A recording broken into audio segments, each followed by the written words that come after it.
This right here is why I can think of two examples at the top of my head of people who have taken something that's completely free and made millions of dollars from it. See, most people sound like everybody else. That's why they call it the sea of sameness, is all these coaches sound the exact same with the same kind of offer, the same kind of promise, the same generic branding. So how do you stand out? How do you make more money than the rest of them?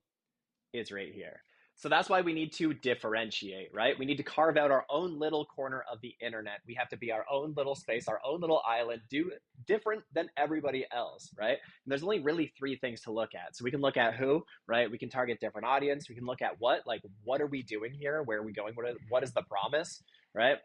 Different result, different audience. Or what we're talking about today is the how. So here's the easiest way to stand out because most people just sell this stuff, right? People are still selling checklists. They're still selling value stacks like it's the ClickFunnels days, like you're one funnel away.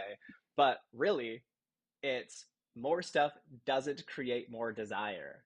So in a world where most people are still selling homework, right? They're trying to create better offers. Better offers create comparison. So then the brain is always looking for like, okay, do I want that person or that thing, right? And so then it's hard to make a decision because the brain is trying to think too much, right? It's lazy. And so we have to remove the friction and create a different offer because better offers create comparison. Different offers create members, right? The brain doesn't want to think. Better makes people think.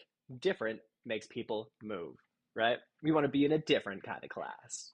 So the easiest thing you can do is just name your own method, right? Just instead of taking all of the pieces of what you're trying to deliver, wrap it up all into one name, a system, a method, a framework, right? That creates dopamine. And the brain is always looking for novelty. It's always trying to seek different because that is how we have evolved so far, right?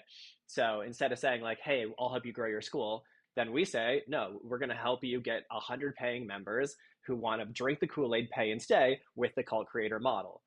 So by methodizing, turning your stuff into a method, it creates this concreteness in the brain. It's easy to grasp, it's easy to remember, and it's new, it's different, it's dopamine, right?